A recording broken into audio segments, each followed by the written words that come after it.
As a ਕੌਂਸਟੇਬਲ join ਕੀਤਾ ਸੀ Punjab police ਦੇ ਵਿੱਚ। ਮੈਂ ਜਰਨਲ ਭਰਤੀ ਹੁੰਦੀ ਆ ਜਿਹਦੇ ਵਿੱਚ ਸਾਡੀ ਫਿਜ਼ੀਕਲ ਟਰਾਇਲ ਵੀ ਹੁੰਦੀ ਆ ਤੇ ਆਪਣੇ ਐਗਜ਼ਾਮ ਵੀ ਹੁੰਦਾ ਆ, ਇੰਟਰਵਿਊ ਹੁੰਦੀ ਆ, ਉਹਦੇ ਵਿੱਚ ਮੈਂ ਜਰਨਲ ਭਰਤੀ ਆ। ਕਿ ਜਿਹੜੇ ਪੁਲਿਸ ਵਾਲੇ ਕਰਪਟ ਹੁੰਦੇ ਆ ਜਾਂ ਫਿਰ ਇਹਨਾਂ ਦਾ ਜਿਹੜਾ ਬਿਹੇਵੀਅਰ ਹੁੰਦਾ ਆ ਇਹ ਵੱਟ ਖਾਣਾ ਆਪਾਂ ਕਹਿੰਦੇ ਨੇ ਪੰਜਾਬੀ ਵਿੱਚ ਵੀ ਉੱਦਾਂ ਦਾ ਹੁੰਦਾ ਆ। ਪਰ ਮੈਡਮ ਦੇ ਮੂੰਹ ਤੇ ਇੱਕ ਵੱਖਰੀ ਤਰ੍ਹਾਂ ਦੀ ਸਮਾਈਲ ਆ। ਤੇ ਮੈਂ ਦਰਸ਼ਕਾਂ ਨੂੰ ਇਹ ਵੀ ਦੱਸਣਾ ਚਾਹੂੰਗਾ ਕਿ ਜਦੋਂ ਅਸੀਂ ਆਏ ਸੀਗੇ ਉਸ ਤੋਂ ਪਹਿਲਾਂ ਜਿਹੜੇ ਇੱਥੇ ਕਿਉਂਕਿ ਵੂਮਨ ਸੈੱਲ ਦੇ ਇੱਥੇ ਇੰਚਾਰਜ ਆ ਉਹਦੇ ਵਿੱਚ ਕੇਸ ਆਪਾਂ ਦੇਖਦੇ ਹਾਂ ਕਿ ਜ਼ਿਆਦਾਤਰ ਜਿਹੜੀਆਂ ਫੈਮਲੀਆਂ ਦੇ ਆਪਸ ਜਿਹੜੇ ਕਲੇਸ਼ ਹੁੰਦੇ ਘਰ ਦੇ ਉਹਦਾ ਜਿਹੜਾ ਨਿਪਟਾਰਾ ਕਰਾਉਣ ਇੱਥੇ ਆਉਂਦੇ ਆ। ਤੇ ਇੱਦਾਂ ਦੇ ਵਿੱਚ ਚਿਹਰੇ ਨੂੰ ਹੱਸਦਾ ਰੱਖਣਾ ਤੇ ਉਹਨਾਂ ਨਾਲ ਹੱਸ ਕੇ ਡੀਲ ਕਰਨੀ। ਮੈਡਮ ਇਹਦਾ ਰਾਜ਼ ਜ਼ਰੂਰ ਦੱਸੋ ਦਰਸ਼ਕਾਂ ਨੂੰ ਕਿ ਕੀ ਇਸ ਚੀਜ਼ ਦਾ ਰਾਜ਼ ਹੈ। ਤੁਹਾਡੇ ਕੋਲ ਕੇਸ ਬਹੁਤ ਸਾਰੇ ਆਏ ਹੋਣਗੇ, ਕਿਵੇਂ ਦਾ ਲੱਗਾ ਕਿ ਜ਼ਿਆਦਾਤਰ ਜਿਹੜੇ ਘਰ ਦੇ ਕਲੇਸ਼ਾਂ ਦੇ ਜਿਹੜੇ ਕਾਰਨ ਆ ਉਹ ਕੀ ਆ ਤੇ ਕਿਉਂ ਜਿਹੜਾ ਇਹ ਜਿਹੜੇ ਜਾਣੀ ਜਿੱਦਾਂ ਆਪਣੇ ਜਿਹੜੇ ਕਰੀਏ ਕਿ ਵੀ ਲੜਾਈਆਂ ਘਰੇਲੂ ਝਗੜੇ ਜਿਹੜੇ ਵੱਧਦੇ ਜਾ ਰਹੇ ਆ। ਹੁਣ ਮੈਂ ਵੀ ਮੰਨ ਲਓ ਜੌਬ ਕਰ ਰਹੀ ਹਾਂ, ਤੁਸੀਂ ਵੀ ਜੌਬ ਕਰ ਰਹੇ ਹਾਂ, ਅਸੀਂ ਆਪਸ ਦੇ ਵਿੱਚ ਇੱਥੇ ਬੈਠੇ ਹੋਏ ਹਾਂ। ਇਹਦਾ ਮਤਲਬ ਇਹ ਨਹੀਂ ਆ ਕਿ ਅਸੀਂ ਗਲਤ ਹਾਂ। ਜੇ ਇੱਕ ਲੜਕਾ ਲੜਕੀ ਨਾਲ ਜੌਬ ਕਰ ਰਿਹਾ ਹੈ ਜਾਂ ਲੜਕੀ ਲੜਕੇ ਨਾਲ ਜੌਬ ਕਰ ਰਹੀ ਹੈ, ਇਹਦਾ ਮਤਲਬ ਇਹ ਨਹੀਂ ਕਿ ਉਹ ਗਲਤ ਆ। ਇੱਕ ਵਿਸ਼ਵਾਸ ਹੋਣਾ ਬਹੁਤ ਜ਼ਰੂਰੀ ਆ। ਆਪਣੇ ਰਿਸ਼ਤੇ ਦੇ ਵਿੱਚ ਵਿਸ਼ਵਾਸ ਨੂੰ ਲੈ ਕੇ ਆਓ, ਕਿਉਂਕਿ ਇੱਕ ਰਿਸ਼ਤਾ ਬਹੁਤ ਅਨਮੋਲ ਰਿਸ਼ਤਾ ਹੁੰਦਾ ਹਸਬੈਂਡ ਵਾਈਫ ਦਾ, ਹੈ ਨਾ। ਕਹਿੰਦੇ ਕੱਚਾ ਧਾਗਾ ਹੁੰਦਾ ਆ। ਸੋ ਇਹਨੂੰ ਜੋੜਨ ਦੇ ਲਈ ਸਭ ਤੋਂ ਪਹਿਲਾਂ ਵਿਸ਼ਵਾਸ ਜ਼ਰੂਰੀ ਹੈ, ਪਿਆਰ ਤੋਂ ਵੀ ਉੱਤੇ ਵਿਸ਼ਵਾਸ। ਇਹਨਾਂ ਨੇ ਲੜਕੀਆਂ ਨੇ ਪਤਾ ਨਹੀਂ ਜੀ ਇਹਨਾਂ ਨੇ ਪੜ੍ਹ ਲਿਖ ਕੇ ਕੀ ਕਰਨਾ। ਪਿੰਡਾਂ ਦਾ ਸਮਾਜ ਜਿਹੜਾ ਉਹ ਅੱਜ ਵੀ ਇਹੀ ਆ ਕਿ ਪੜ੍ਹਨਾ ਲਿਖਣਾ ਕਿਉਂ ਹੈ, ਆਖਿਰ ਦੇ ਵਿੱਚ ਕਰਨਾ ਤੇ ਵਿਆਹ ਹੀ ਹੈ, ਘਰ ਦੀਆਂ ਬਣਾਉਣੀਆਂ ਤੇ ਰੋਟੀਆਂ ਹੀ ਆ। ਸੋ ਇਹੋ ਜਿਹਾ ਮਾਹੌਲ ਜਿਹੜਾ ਸੀ ਉਹ ਪਿੰਡ ਦੇ ਵਿੱਚ ਸੀ, ਸਮਾਜ ਦੇ ਵਿੱਚ ਸੀ। ਪਰ ਮੇਰੀ ਮਾਂ ਜਿਹੜੀ ਸੀ ਨਾ, ਮੇਰੀ ਮਾਂ ਦੀ ਬਦੌਲਤ ਮੈਂ ਅੱਜ ਇੱਥੇ ਹਾਂ। ਮੇਰੀ ਮਾਂ ਦਾ ਇੱਕ ਸੁਪਨਾ ਸੀਗਾ ਕਿ ਮੈਂ ਆਪਣੀ ਬੇਟੀ ਨੂੰ ਕੁਝ ਬਣਾਉਣਾ ਆ। ਮੇਰੀ ਫੈਮਿਲੀ ਬੈਕਗਰਾਉਂਡ ਕਾਫੀ ਅੱਛੀ ਨਹੀਂ ਸੀ ਤੇ ਅਸੀਂ ਸਾਰੇ ਘਰ ਦੀ ਮਜ਼ਦੂਰੀ ਕਰਦੇ ਹੁੰਦੇ ਸੀਗੇ। ਉਹਦੇ ਵਿੱਚ ਜਦੋਂ ਮੈਂ ਆਪਣੀ ਮੰਮੀ ਵੱਲ ਦੇਖਦੀ ਹੁੰਦੀ ਸੀ ਤੇ ਮੇਰੇ ਵੱਡੇ 3 ਭਰਾ ਆ ਤੇ ਉਹ ਸਾਰੇ ਮਜ਼ਦੂਰੀ ਕਰਦੇ ਹੁੰਦੇ ਸੀ। ਮਤਲਬ ਮੇਰੇ ਬ੍ਰਦਰ ਜਿਹੜੇ ਆ ਉਹ ਪੜ੍ਹ ਵੀ ਨਹੀਂ ਸਕੇ ਕਿਉਂਕਿ ਪੈਸੇ ਹੈ ਨਹੀਂ ਸੀ। ਮੇਰੀ ਮੰਮੀ ਨੇ ਸਾਡੇ ਇੱਕ ਗੁਆਂਢੀ ਡਾਕਟਰ ਸੀਗੇ, ਉਹਨਾਂ ਦੇ ਕੋਲ ਜਾ ਕੇ ਜਦੋਂ ਉਹਨਾਂ ਨੂੰ ਕਿਹਾ ਕਿ ਮੇਰੀ ਬੱਚੀ ਪੜ੍ਹਨਾ ਚਾਹੁੰਦੀ ਆ, ਤੇ ਜਿੱਦਾਂ ਹੀ ਮੇਰੇ ਪਾਪਾ ਨੂੰ ਔਰ ਮੇਰੀ ਮੰਮੀ ਫੁੱਟਬਾਲ ਸੀਂਦੇ ਹੁੰਦੇ ਸੀਗੇ ਕਿ ਜਦੋਂ ਹੀ ਸਾਡੇ ਕੋਲ ਪੈਸੇ ਇਕੱਠੇ ਹੋਏ ਤੇ ਅਸੀਂ ਵਾਪਸ ਕਰ ਦਿਆਂਗੇ। ਲੜਕੀ ਪੱਖ ਆ ਜਾਂ ਲੜਕੀ ਦੀ ਮਾਂ ਆਪਾਂ ਕਹਿੰਦੇ ਜਾਂ ਲੜਕੀ ਵਾਲੇ ਉਹਨਾਂ ਦਾ ਬਹੁਤ ਜਿਹੜਾ ਇੰਟਰਫੇਅਰ ਨਿਕਲਦਾ ਵਿੱਚ, ਉਹਦੇ ਕਰਕੇ ਜਿਹੜਾ ਸਹੁਰੇ ਘਰ ਕਲੇਸ਼ ਰਹਿੰਦਾ। ਕਿਉਂਕਿ ਆਪਾਂ ਅਕਸਰ ਇਹ ਵੀ ਦੇਖਦੇ ਹਾਂ ਕਿ ਜਦੋਂ ਤਾਂ ਜਿਹੜੀ ਤਾਂ ਆਪਣੀ ਨੂੰਹ ਆ ਉਹ ਤਾਂ ਕਹਿੰਦੇ ਆ ਕਿ ਸਾਰੇ ਕੰਮ ਸਾਡੇ ਲਈ ਕਰੇ, ਪਰ ਜਦੋਂ ਵਾਰੀ ਆਉਂਦੀ ਆ ਕੁੜੀ ਦੀ ਉਹਨੂੰ ਆਪਾਂ ਕਹਿੰਦੇ ਸਾਡੀ ਧੀ ਨੇ ਆਹ ਕੰਮ ਨਹੀਂ ਕਰਨਾ ਹੈਗਾ, ਉਹ ਕੰਡੀਸ਼ਨਾਂ ਰੱਖ ਦਿੰਦੇ ਆ ਵੀ ਨਹੀਂ ਸਾਡੀ ਕੁੜੀ ਨੇ ਆਹ ਨਹੀਂ ਕਰਨਾ, ਸਾਡੀ ਕੁੜੀ ਨੇ ਉਹ ਨਹੀਂ ਕਰਨਾ ਹੈਗਾ। ਹਰ ਚੀਜ਼ ਦਾ ਅਗਰ ਕੋਈ ਫਾਇਦਾ ਹੈ ਤੇ ਨੁਕਸਾਨ ਵੀ ਹੈ। ਚਾਹੇ ਉਹ ਰੋਟੀ ਹੈ, ਅਗਰ ਵੱਧ ਖਾ ਲੈਂਦੇ ਉਹਦਾ ਨੁਕਸਾਨ ਹੁੰਦਾ ਹੈ। ਸੋ ਫੋਨ ਦਾ ਅਗਰ ਫਾਇਦਾ ਹੈ ਤੇ ਸੀਰੀਅਸਲੀ ਨੁਕਸਾਨ ਜ਼ਿਆਦਾ ਹੈ। ਇਹ ਜਿਹੜੀਆਂ ਗੱਲਾਂ ਤੁਸੀਂ ਕੀਤੀਆਂ ਬਿਲਕੁਲ ਸਹੀ ਆ ਕਿ ਹਰ ਗੱਲ ਨੂੰ ਦੱਸਣਾ, ਘਰ ਦੇ ਵਿੱਚ ਛੋਟੀ ਛੋਟੀ ਗੱਲ ਨੂੰ ਦੱਸਣਾ। ਮੈਂ ਉਹੀ ਕਹਿੰਦੀ ਹਰ ਪੇਰੈਂਟਸ ਨੂੰ ਇਹੀ ਗੁਜ਼ਾਰਿਸ਼ ਹੈ ਕਿ ਆਪਣੇ ਬੱਚਿਆਂ ਦਾ ਘਰ ਵਸਣ ਦਿੱਤਾ ਜਾਵੇ, ਬੇਟੀਆਂ ਨੂੰ ਸਮਝਾਇਆ ਜਾਵੇ ਕਿ ਬੱਚੇ ਉਹ ਤੇਰਾ ਘਰ ਹੈ। ਜੈ ਗੁਰਦੇਵ ਜੈ ਭੀਮ। ਕੰਚ ਟੀਵੀ ਦੇਖ ਰਿਹਾ ਸਾਰੇ ਦਰਸ਼ਕਾਂ ਦਾ ਸਵਾਗਤ ਹੈ। ਮੈਂ SK ਬੈਂਸ ਤੇ ਅੱਜ ਅਸੀਂ ਪਹੁੰਚੇ ਹਾਂ ਮਹਿਲਾ wing sub division Garhshankar camp Chabbewal ਵਿਖੇ, ਜਿੱਥੇ ਤੁਹਾਡੇ ਨਾਲ ਰੂਬਰੂ ਕਰਾਵਾਂਗੇ ਇੱਥੋਂ ਦੇ ਜਿਹੜੇ ਇੰਚਾਰਜ ਨੇ ਮੈਡਮ ਮੀਨਾ ਕੁਮਾਰੀ ਪਵਾਰ ਜੀ, ਜਿਨ੍ਹਾਂ ਦੀ ਜਿੱਥੇ ਜਿਹੜੇ ਦਾ ਜੀਵਨ ਆ ਉਹ ਇੱਕ ਇਹ ਕਹਿ ਸਕਦੇ ਆ ਕਿ ਪ੍ਰੇਰਨਾ ਸਰੋਤ ਆ ਲੋਕਾਂ ਲਈ, ਤੇ ਨਾਲ ਹੀ ਜਿਹੜੀ ਉਹ ਇੱਥੇ ਇੱਕ ਰੋਲ ਅਦਾ ਕਰ ਰਹੇ ਆ। ਕਿਉਂਕਿ ਇੱਥੇ ਜ਼ਿਆਦਾਤਰ ਕੇਸ ਆਉਂਦੇ ਆ ਘਰੇਲੂ ਜਿਹੜੇ ਆ ਲੜਾਈ ਝਗੜਿਆਂ ਦੇ, ਆਪਸੀ ਜਿਹੜੇ ਕਲੇਸ਼ ਕਹਿ ਸਕਦੇ ਮੀਆਂ ਬੀਬੀ ਦੇ ਜਾਂ ਹੋਰ ਜਿਹੜੇ ਘਰੇਲੂ ਕਲੇਸ਼ ਹੁੰਦੇ ਆ। ਸੋ ਉਹਨਾਂ ਨੂੰ ਨਿਪਟਾਰਾ ਉਹ ਇੱਕ ਬਹੁਤ ਹੀ ਜਿਹੜੇ ਸੁਚੱਜੇ ਜਿਹੜੇ ਤਰੀਕੇ ਨਾਲ ਕਰਦੇ ਆ। ਸੋ ਆਓ ਉਹਨਾਂ ਨਾਲ ਕਰਦੇ ਆ ਗੱਲਬਾਤ ਤੇ ਜਾਣਦੇ ਆ ਉਹਨਾਂ ਦੀ ਜਿਹੜੀ ਪਰਸਨਲ ਲਾਈਫ ਬਾਰੇ।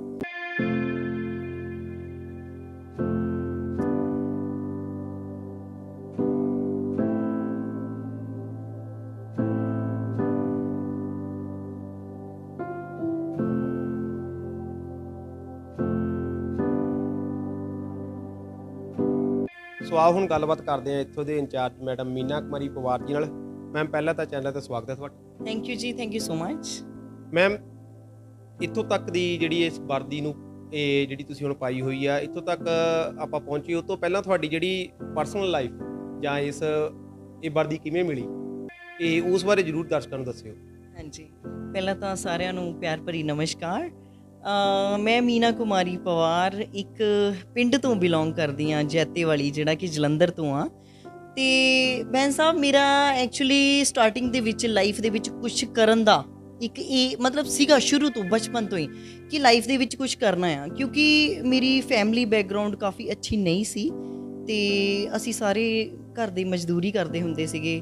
ਉਹਦੇ ਵਿੱਚ ਜਦੋਂ ਮੈਂ ਆਪਣੀ ਮੰਮੀ ਵੱਲ ਦੇਖਦੀ ਹੁੰਦੀ ਸੀ ਤੇ ਮੇਰੇ ਵੱਡੇ 3 ਭਰਾ ਆ ਤੇ ਉਹ ਸਾਰੇ ਮਜ਼ਦੂਰੀ ਕਰਦੇ ਹੁੰਦੇ ਸੀ। ਮਤਲਬ ਮੇਰੇ ਬ੍ਰਦਰ ਜਿਹੜੇ ਆ ਉਹ ਪੜ੍ਹ ਵੀ ਨਹੀਂ ਸਕੇ ਕਿਉਂਕਿ ਪੈਸੇ ਹੈ ਨਹੀਂ ਸੀ। ਮੇਰੇ ਪਾਪਾ ਟੇਲਰ ਸੀਗੇ ਤੇ ਘਰ ਦੇ ਹਾਲਾਤ ਕੁਝ ਚੰਗੇ ਨਾ ਹੋਣ ਕਰਕੇ ਮੇਰਾ ਇੱਕੋ ਹੀ ਸੀਗਾ ਕਿ ਲਾਈਫ ਦੇ ਵਿੱਚ ਕੁਝ ਬਣਨਾ ਆ, ਪੜ੍ਹ ਲਿਖ ਕੇ ਕੁਝ ਬਣਨਾ ਆ। ਈਵਨ ਕਿ ਜਦੋਂ ਮੈਂ ਜਿਹੜੀ 10th ਕਲਾਸ ਆ ਉਹ ਇੱਕ ਪਿੰਡ ਦੇ ਵਿੱਚ ਕੀਤੀ ਆ, ਪਤਾਰਾ ਪਿੰਡ ਸਰਕਾਰੀ ਸਕੂਲ ਦੇ ਵਿੱਚ ਮੈਂ ਪੜ੍ਹੀ ਆ। ਤੇ ਉਸ ਤੋਂ ਬਾਅਦ ਮੈਂ BDR ਕਾਲਜ ਦੇ ਵਿੱਚ ਐਡਮਿਸ਼ਨ ਲੈਣਾ ਚਾਹੁੰਦੀ ਸੀ ਕਿਉਂਕਿ ਮੈਂ ਸਪੋਰਟਸ ਕਰਨਾ ਚਾਹੁੰਦੀ ਸੀ, ਪਰ ਉਸ ਕਾਲਜ ਦੇ ਵਿੱਚ ਐਡਮਿਸ਼ਨ ਲੈਣ ਲਈ ਵੀ ਮੇਰੇ ਕੋਲ ਪੈਸੇ ਹੈ ਨਹੀਂ ਸੀਗੇ। ਤੇ ਮੇਰੀ ਮੰਮੀ ਨੇ ਸਾਡੇ ਇੱਕ ਗੁਆਂਢੀ ਡਾਕਟਰ ਸੀਗੇ, ਉਹਨਾਂ ਦੇ ਕੋਲ ਜਾ ਕੇ ਜਦੋਂ ਉਹਨਾਂ ਨੂੰ ਕਿਹਾ ਕਿ ਮੇਰੀ ਬੱਚੀ ਪੜ੍ਹਨਾ ਚਾਹੁੰਦੀ ਆ, ਤੇ ਜਿੱਦਾਂ ਹੀ ਮੇਰੇ ਪਾਪਾ ਨੂੰ ਔਰ ਮੇਰੀ ਮੰਮੀ ਫੁੱਟਬਾਲ ਸੀਦੇ ਹੁੰਦੇ ਸੀਗੇ ਕਿ ਜਦੋਂ ਹੀ ਸਾਡੇ ਕੋਲ ਪੈਸੇ ਇਕੱਠੇ ਹੋਏ ਤੇ ਅਸੀਂ ਵਾਪਸ ਕਰ ਦਿਆਂਗੇ। ਤੇ ਮੇਰੀ ਮੰਮੀ ਨੇ, ਮੇਰੀ ਫੈਮਿਲੀ ਨੇ, ਮੇਰੇ ਪਾਪਾ ਦੇ ਕਾਰਨ ਮਤਲਬ ਉਸ ਕਾਲਜ ਦੇ ਵਿੱਚ ਫਿਰ ਮੇਰੀ ਐਡਮਿਸ਼ਨ ਹੋਈ। ਉਸ ਤੋਂ ਬਾਅਦ ਮੈਂ ਆਪਣੀ ਸਪੋਰਟਸ ਦੀ ਲਾਈਫ ਸ਼ੁਰੂ ਕੀਤੀ। ਫਿਰ ਮੈਂ NCC ਰੱਖੀ, ਉਸ ਦੇ ਵਿੱਚ ਮੈਂ ਬੈਸਟ ਐਡਵੈਂਚਰਸ ਦਾ ਅਵਾਰਡ ਵੀ ਮਿਲਿਆ ਮੈਨੂੰ ਕਾਲਜ ਦੇ ਵਿੱਚ NCC ਦੀ ਕੈਡਿਟ ਹੋਣ ਦਾ। ਤੇ ਨਾਲ ਮੈਂ ਸਪੋਰਟਸ ਕੀਤੀ। ਬਸ ਇਸ ਤਰ੍ਹਾਂ ਮੇਰੀ ਸ਼ੁਰੂਆਤ ਹੋਈ, ਮੇਰੀ ਲਾਈਫ ਦੀ ਸ਼ੁਰੂਆਤ। ਪੇਰੈਂਟਸ ਦਾ ਕਿਵੇਂ ਦਾ ਸਹਿਯੋਗ ਰਿਹਾ, ਕਿਉਂਕਿ ਖਾਸ ਕਰ ਜੇ ਆਪਾਂ ਉਸ ਸਮਾਜ ਵਿੱਚੋਂ ਆਪਾਂ ਹਲੇ ਵੀ ਆਉਂਦੇ ਵੀ ਜਿੱਥੇ ਇੱਕ ਚਾਹੇ ਜਿੰਨਾ ਮਰਜ਼ੀ ਆਪਾਂ ਕਹਿ ਦਈਏ ਵੀ ਕੁੜੀਆਂ ਮੁੰਡੇ ਬਰਾਬਰ ਆ, ਪਰ ਫਿਰ ਵੀ ਕਿਤੇ ਨਾ ਕਿਤੇ ਜਾਂ ਸਮਾਜ ਦੇ ਦੁਆ ਕਰਕੇ ਕਹਿ ਦਈਏ ਜਾਂ ਲੋਕਾਂ ਦੇ ਜਿਹੜੇ ਨੇੜੇ ਤੇੜੇ ਆਪਣੇ ਰਹਿੰਦੇ ਆ ਉਹਨਾਂ ਦੀ ਸੋਚ ਕਰਕੇ ਕਹਿ ਦਈਏ, ਕਿਤੇ ਨਾ ਕਿਤੇ ਇਹ ਸੋਚ ਆ ਜਾਂਦੀ ਹੈ ਮਾਪਿਆਂ ਵਿੱਚ ਵੀ ਨਹੀਂ ਹੈ ਕਿ ਧੀ ਆ ਤੇ ਧੀ ਨੂੰ ਕਿਤੇ ਬਾਹਰ ਭੇਜਣਾ, ਜਾਂ ਜਿੱਦਾਂ ਇਹ ਜਿਸ ਤਰ੍ਹਾਂ ਤੁਸੀਂ ਗੱਲ ਕੀਤੀ ਕਿ ਤੁਹਾਨੂੰ ਸਪੋਰਟਸ ਦਾ ਸ਼ੌਕ ਸੀਗਾ, ਉਸ ਨੂੰ ਲੈ ਕੇ ਕਿਤੇ ਨਾ ਕਿਤੇ ਕਹਿ ਨਹੀਂ ਦਿੰਦੇ ਵੀ ਕੁੜੀਆਂ ਨੂੰ ਇਹਨੂੰ ਘਰ ਬਿਠਾ ਲਓ, ਇਹਨੂੰ ਆਪਾਂ ਬਾਹਰ ਨਹੀਂ ਜਾਣ ਦੇਣਾ ਹੈਗਾ। ਉਹ ਕਿਵੇਂ ਦਾ ਸਹਿਯੋਗ ਰਿਹਾ ਪੇਰੈਂਟਸ ਦਾ ਕਿ ਤੇ ਕੀ ਕਹਿਣਾ ਚਾਹੋਗੇ ਆਪਣੇ ਮਾਪੇ ਬਾਰੇ ਤੁਸੀਂ? ਬਿਲਕੁਲ ਬੈਨ ਸਾਹਿਬ, ਬਿਲਕੁਲ ਸਹੀ ਗੱਲ ਕੀਤੀ ਆ। ਸਾਡੇ ਸਮਾਜ ਦੇ ਵਿੱਚ ਅੱਜ ਵੀ ਇਹ ਚੀਜ਼ਾਂ ਹੈਗੀਆਂ ਆ। ਪਿੰਡਾਂ ਦੇ ਵਿੱਚ ਚਲੋ ਮੁੰਡੇ ਤਾਂ ਇੱਕ ਸਾਈਡ ਤੇ ਆ, ਪਿੰਡਾਂ ਦੇ ਵਿੱਚ ਬੱਚੀਆਂ ਨੂੰ ਬਾਹਰ ਨਿਕਲਣ ਨਹੀਂ ਦਿੱਤਾ ਜਾਂਦਾ ਕਿ ਇਹਨਾਂ ਨੇ ਲੜਕੀਆਂ ਨੇ ਪਤਾ ਨਹੀਂ ਜੀ ਇਹਨਾਂ ਨੇ ਪੜ੍ਹ ਲਿਖ ਕੇ ਕੀ ਕਰਨਾ। ਪਿੰਡਾਂ ਦਾ ਸਮਾਜ ਜਿਹੜਾ ਉਹ ਅੱਜ ਵੀ ਇਹੀ ਆ ਕਿ ਪੜ੍ਹਨਾ ਲਿਖਣਾ ਕਿਉਂ ਹੈ, ਆਖਿਰ ਦੇ ਵਿੱਚ ਕਰਨਾ ਤੇ ਵਿਆਹ ਹੀ ਹੈ, ਘਰ ਦੀਆਂ ਬਣਾਉਣੀਆਂ ਤੇ ਰੋਟੀਆਂ ਹੀ ਆ। ਸੋ ਇਹੋ ਜਿਹਾ ਮਾਹੌਲ ਜਿਹੜਾ ਸੀ ਉਹ ਪਿੰਡ ਦੇ ਵਿੱਚ ਸੀ, ਸਮਾਜ ਦੇ ਵਿੱਚ ਸੀ। ਪਰ ਮੇਰੀ ਮਾਂ ਜਿਹੜੀ ਸੀ ਨਾ, ਮੇਰੀ ਮਾਂ ਦੀ ਬਦੌਲਤ ਮੈਂ ਅੱਜ ਇੱਥੇ ਆ। ਮੇਰੀ ਮਾਂ ਦਾ ਇੱਕ ਸੁਪਨਾ ਸੀਗਾ ਕਿ ਮੈਂ ਆਪਣੀ ਬੇਟੀ ਨੂੰ ਕੁਝ ਬਣਾਉਣਾ ਆ, ਕਿਉਂਕਿ ਮੰਮੀ ਫੁੱਟਬਾਲ ਸੀਦੇ ਹੁੰਦੇ ਸੀ। ਮੰਮੀ ਕਹਿੰਦੇ ਸੀ ਜਿਸ ਤਰ੍ਹਾਂ ਮੈਂ ਇੱਕ ਤਰ੍ਹਾਂ ਮਜ਼ਦੂਰੀ ਕਰ ਰਹੀ ਹਾਂ, ਮੈਂ ਫੁੱਟਬਾਲ ਸੀ ਕੇ ਆਪਣੇ ਬੱਚਿਆਂ ਨੂੰ ਪੜ੍ਹਾ ਰਹੀ ਹਾਂ, ਮੈਂ ਇਸ ਤਰ੍ਹਾਂ ਆਪਣੀ ਬੇਟੀ ਨੂੰ ਨਹੀਂ ਦੇਖਣਾ। ਮੇਰੀ ਬੇਟੀ ਲਾਈਫ ਦੇ ਵਿੱਚ ਕੁਝ ਬਣੇ। ਉਹਨਾਂ ਨੇ ਸਾਡੇ ਲਈ ਮਿਹਨਤ ਕੀਤੀ। ਔਰ ਸਭ ਤੋਂ ਵੱਡੀ ਸਪੋਰਟ ਜਿਹੜੀ ਆ ਉਹ ਸਭ ਤੋਂ ਵੱਡੀ ਜਿਹੜੀ ਹੈਗੀ ਉਹ ਹੈਗੀ ਫੈਮਿਲੀ। ਅਗਰ ਫੈਮਿਲੀ ਤੁਹਾਨੂੰ ਸਪੋਰਟ ਕਰਦੀ ਹੈ ਨਾ ਤੇ ਸਮਾਜ ਤੁਹਾਨੂੰ ਕੁਝ ਵੀ ਕਵੇ, ਲੋਕ ਤੁਹਾਨੂੰ ਕੁਝ ਵੀ ਕਵੇ, ਉਹ ਕੋਈ ਮਾਇਨੇ ਨਹੀਂ ਰੱਖਦਾ। ਸੋ ਫੈਮਿਲੀ ਦੀ ਸਪੋਰਟ ਕਰਕੇ, ਮੰਮੀ ਪਾਪਾ ਦੀ ਸਪੋਰਟ ਕਰਕੇ ਮੈਂ ਅੱਜ ਇੱਥੇ ਹਾਂ। ਹੁਣ ਆਪਾਂ ਗੱਲ ਕਰਦੇ ਹਾਂ ਇਸ ਵਰਦੀ ਤੱਕ ਪਹੁੰਚਣ ਦੀ। ਕਿਹੜਾ ਤੁਸੀਂ ਸਪੋਰਟ ਜੁਆਇਨ ਕੀਤਾ ਤੇ ਕਿਵੇਂ ਇਹ ਜਿਹੜੀ ਵਰਦੀ ਤੁਹਾਨੂੰ ਇਹ ਜਿਹੜੀ ਪ੍ਰਾਪਤ ਹੋਈ ਹੈ? ਮੈਂ 2009 ਦੇ ਵਿੱਚ ਐਜ਼ ਅ ਕਾਂਸਟੇਬਲ ਜੁਆਇਨ ਕੀਤਾ ਸੀ ਪੰਜਾਬ ਪੁਲਿਸ ਦੇ ਵਿੱਚ। ਮੈਂ ਜਰਨਲ ਭਰਤੀ ਹੁੰਦੀ ਆ ਜਿਹਦੇ ਵਿੱਚ ਸਾਡੇ ਫਿਜ਼ੀਕਲ ਟਰਾਇਲ ਵੀ ਹੁੰਦੇ ਆ ਤੇ ਆਪਣੇ ਐਗਜ਼ਾਮ ਵੀ ਹੁੰਦਾ ਆ, ਇੰਟਰਵਿਊ ਹੁੰਦੀ ਆ, ਉਹਦੇ ਵਿੱਚ ਮੈਂ ਜਰਨਲ ਭਰਤੀ ਆ। ਤੇ 2009 ਦੇ ਵਿੱਚ ਮੈਂ ਸਪੋਰਟਸ ਕਰਦੀ ਹੁੰਦੀ ਸੀ ਕਾਲਜ ਟਾਈਮ ਹੀ, ਤੇ ਵੇਟ ਲਿਫਟਿੰਗ ਮੈਂ ਕਰਦੀ ਸੀ ਪਹਿਲਾਂ ਤੋਂ ਹੀ। ਮੇਰੇ ਮਾਮਾ ਜੀ ਇੰਟਰਨੈਸ਼ਨਲ ਐਥਲੀਟ ਨੇ ਵੇਟ ਲਿਫਟਿੰਗ ਦੇ, ਮਿਸਟਰ ਹਰਮੇਸ਼ ਲਾਲ ਜੀ। ਉਹਨਾਂ ਦੀਆਂ ਟਰੋਫੀਜ਼, ਉਹਨਾਂ ਦੀਆਂ ਮੈਡਲਸ ਦੇਖ ਕੇ ਮੈਂ ਮਤਲਬ ਸਪੋਰਟ ਸਟਾਰਟ ਕੀਤੀ ਸੀ। ਤੇ 2009 ਦੇ ਵਿੱਚ ਜਦੋਂ ਮੈਂ ਜੁਆਇਨ ਕੀਤਾ ਉਸ ਤੋਂ ਬਾਅਦ ਮੈਂ ਫਲੋਰ 1 ਸਾਲ ਦੀ ਟ੍ਰੇਨਿੰਗ ਕੀਤੀ। ਜਰਨਲ ਜਿਹੜੀ ਹੁੰਦੀ ਹੈ ਸਾਡੀ ਪੰਜਾਬ ਪੁਲਿਸ ਦੀ ਬੇਸਿਕ ਟ੍ਰੇਨਿੰਗ ਹੁੰਦੀ ਆ। ਤੇ ਉਸ ਤੋਂ ਬਾਅਦ 2011 ਦੇ ਵਿੱਚ ਮੈਂ ਸੈਂਟਰ ਸਪੋਰਟਸ PAP ਜੁਆਇਨ ਕੀਤਾ। ਮੇਰੀ ਜਿਹੜੀ ਮੇਨ ਜਿਹੜੀ ਜਰਨੀ ਆ ਸਪੋਰਟਸ ਦੀ, ਵੇਟ ਲਿਫਟਿੰਗ ਦੀ, ਉਹ ਪੁਲਿਸ ਦੇ ਵਿੱਚ ਆ ਕੇ ਸਟਾਰਟ ਹੋਈ 2011 ਦੇ ਵਿੱਚ, ਕਿਉਂਕਿ ਉਦੋਂ ਮੈਨੂੰ ਤਨਖਾਹ ਮਿਲਣੀ ਸਟਾਰਟ ਹੋ ਗਈ ਸੀ ਤੇ ਮੇਰੀ ਡਾਈਟ ਪੂਰੀ ਹੋਣੀ ਸ਼ੁਰੂ ਹੋ ਗਈ ਸੀ, ਜਿਹਦੇ ਕਰਕੇ ਮੈਂ ਆਪਣਾ ਸਪੋਰਟਸ ਦਾ ਸੁਪਨਾ ਜਿਹੜਾ ਪੂਰਾ ਕਰ ਸਕੀ। ਤੇ ਸਪੋਰਟਸ ਦੇ ਵਿੱਚ ਮੈਂ ਰਿਕਾਰਡ ਕੀਤੇ। ਪੁਲਿਸ ਗੇਮਸ ਦੇ ਵਿੱਚ, ਆਲ ਇੰਡੀਆ ਪੁਲਿਸ ਗੇਮਸ ਦੇ ਵਿੱਚ ਮੇਰੇ ਵੇਟ ਲਿਫਟਿੰਗ ਦੇ ਵਿੱਚ ਕਾਫੀ ਰਿਕਾਰਡ ਨੇ ਤੇ ਸੀਨੀਅਰ ਨੈਸ਼ਨਲ ਦੇ ਵਿੱਚ ਮੇਰੇ ਕਾਫੀ ਮੈਡਲ ਨੇ। ਇਸ ਦੇ ਨਾਲ 2015 ਦੇ ਵਿੱਚ ਮੈਂ ਪਾਵਰ ਲਿਫਟਿੰਗ ਜੁਆਇਨ ਕੀਤੀ। ਉਹਦੇ ਵਿੱਚ ਮੈਂ as a strongest girl of India 2018 ਦਾ ਖਿਤਾਬ ਵੀ ਜਿੱਤਿਆ ਤੇ ਨਾਲ ਵਰਲਡ ਚੈਂਪੀਅਨ ਵੀ ਬਣੀ।